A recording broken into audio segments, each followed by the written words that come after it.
Naqueles dias, havendo uma grande multidão, e não tendo o que comer, Jesus chamou a si os seus discípulos e disse-lhe: Tenho compaixão da multidão, porque há já 3 dias que estão comigo e não tenho o que comer.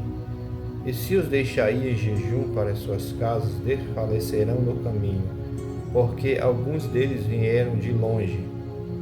E os seus discípulos responderam-lhe: De onde poderá alguém satisfazê-los de pão aqui no deserto?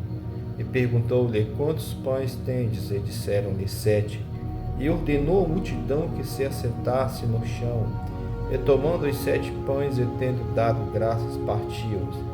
E deu-os aos seus discípulos, para que os pusesse diante deles, e puseram-no diante da multidão.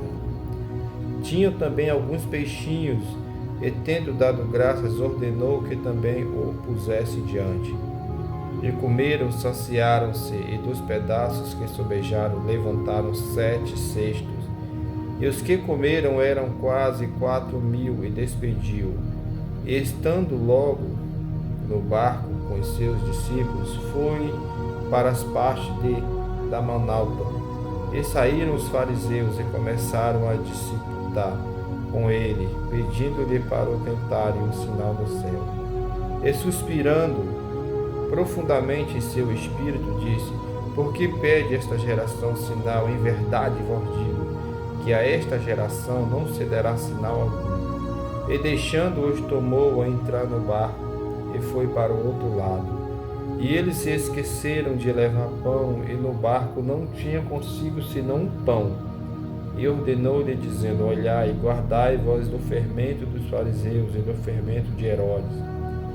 E arrazoavam entre si, dizendo: E por que não temos pão? E Jesus, conhecendo isto, disse-lhe: Para que arrazoais, que não tendes pão? Não consideraste nem compreendeste ainda? Tendes ainda o vosso coração endurecido? Tendo olhos não vedes, e tendo ouvidos não ouves, e não vos lembrais. Quando partiu os 5 pães entre os 5.000, quantos cestos cheios de pedaços levantaste? Disseram-lhe 12. E quando partiu os 7 entre os 4.000, quantos cestos cheios de pedaços levantaste? Disseram-lhe 7. Ele disse: Como não entendeis ainda? E chegou a Betsaida, e trouxeram-lhe um cego, e rogaram-lhe que o tocasse. E tomando o cego pela mão, levou-o para fora da aldeia. E cuspindo-lhe nos olhos, e impondo-lhe as mãos, e perguntou-lhe se via alguma coisa. E levantando ele os olhos, disse: Vejo os homens, pois os vejo como árvores que andam. Depois disso, tornou, pôs-lhe as mãos sobre os olhos e o fez olhar para cima. E ele ficou restaurado e viu a todos claramente. E mandou-o para sua casa, dizendo: Nem entre na aldeia, nem o digais a ninguém na aldeia. E saiu Jesus e os seus discípulos para as aldeias de Cesareia de Filipe, e no caminho perguntou aos seus discípulos, dizendo: Quem dizem os homens que eu sou? E eles responderam: João Batista, e outro Elias, mais um dos profetas. E ele lhe disse: Mas vós quem dizeis que eu sou? E respondeu Pedro, lhe disse: Tu és o Cristo.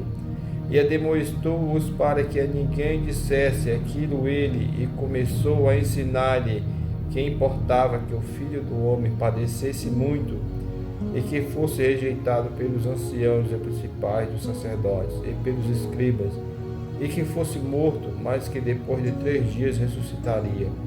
E dizia abertamente estas palavras, e Pedro o tomou à parte e começou a repreendê-lo. Mas ele, virando-se e olhando para os seus discípulos, repreendeu a Pedro, dizendo: Retira-te diante de mim, Satanás, porque não compreendeste as coisas que são de Deus, mas as que são dos homens. E chamando a si a multidão com os seus discípulos, disse-lhe: Se alguém quiser vir após mim, negue-se a si mesmo, e tome a sua cruz e siga-me. Porque qualquer que quiser salvar a sua vida, perdê-la. Mas qualquer que perder a sua vida por amor de mim e do Evangelho, essa salvará. Pois que aproveitaria o homem ganhar todo o mundo e perder a sua alma? Ou que daria o homem pelo resgate da sua alma? Porquanto qualquer que entre esta geração adúltera e pecadora se envergonhar de mim e das minhas palavras, também o Filho do Homem se envergonhará dele, quando vier na glória de seu Pai com os santos anjos.